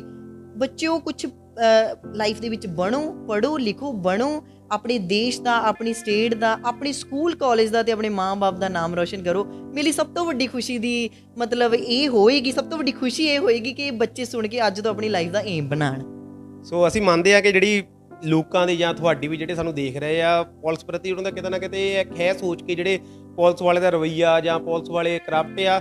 ਪਰ ਜਿਸ ਤਰ੍ਹਾਂ ਮੈਮ ਨੇ ਗੱਲ ਕੀਤੀ ਕਿ ਪੰਜੇ ਉਂਗਲਾਂ ਬਰਾਬਰ ਨਹੀਂ ਹੁੰਦੀਆਂ, ਹਰ ਇੱਕ ਜਿਹੜਾ ਡਿਪਾਰਟਮੈਂਟ ਮੈਂ ਗੱਲ ਕਰਾਂ, ਹਰ ਇੱਕ ਵਿੱਚ ਚੰਗੇ ਬੰਦੇ ਵੀ ਹੈਗੇ, ਮਾੜੇ ਵੀ ਹੈਗੇ ਆ। ਸੋ ਇੱਕ ਜਿਵੇਂ ਪੁਲਿਸ ਦੇ ਮਹਿਕਮੇ ਦੀ ਗੱਲ ਕਰਾਂ ਤਾਂ ਸਾਡੇ ਸਭ ਤੋਂ ਵੱਡੇ ਜਿਹੜੇ ਉਦਾਹਰਨ ਸਾਡੇ ਸਾਹਮਣੇ ਬੈਠੇ ਆ, ਜਿਨ੍ਹਾਂ ਦਾ ਇਹ ਵੇ ਆਫ ਟਾਕ ਤੇ ਡੀਲਿੰਗ ਕਰਨ ਦਾ ਜਿਹੜਾ ਇੱਕ ਢੰਗ ਆ, ਕਿਉਂਕਿ ਜਿਸ ਤਰ੍ਹਾਂ ਗੱਲ ਕੀਤੀ ਕਿ ਇਹਨਾਂ ਕੋਲ ਇਹ ਸਾਰੇ ਉਹੀ ਆਉਂਦੇ ਜਿਹੜੇ ਦੁਖੀ ਆ ਜਾਂ ਲੜਾਈ ਝਗੜੇ 'ਚ ਆਉਂਦੇ ਆ, ਪਰ ਫੇਰ ਵੀ ਸਲੂਟ ਹੈ ਇਹਨਾਂ ਨੂੰ, ਕਿਉਂਕਿ ਲਗਾਤਾਰ ਜਿਹੜੀ ਲੜਾਈ ਝਗੜੀ ਆਪਣੇ ਘਰ ਵਿੱਚ ਵੀ ਲੜਾਈ ਹੋ ਜਾਵੇ ਤਾਂ ਮੈਨੂੰ ਲੱਗਦਾ ਨਹੀਂ ਵੀ ਜਿਹੜਾ ਮੇਨ ਹੁੰਦਾ ਘਰੋਂ ਬਾਹਰ ਚੱਲ ਜਾਂਦਾ, ਕਹਿੰਦਾ ਯਾਰ ਕੀ ਕਲੇਸ਼ ਪਾਇਆ ਆ, ਪਰ ਫੇਰ ਵੀ ਇੱਥੇ ਬੈਠੇ ਆ ਤੇ ਇੱਕ ਉਹ ਜਿਹੜਾ ਚਿਹਰਾ ਆ ਉਹੀ ਹੱਸਦਾ ਮੁਸਕਰਾਉਂਦਾ ਜਿਹੜਾ ਰੱਖਿਆ ਹੋਇਆ ਤੇ ਡੀਲਿੰਗ ਕਰਦੇ ਆ।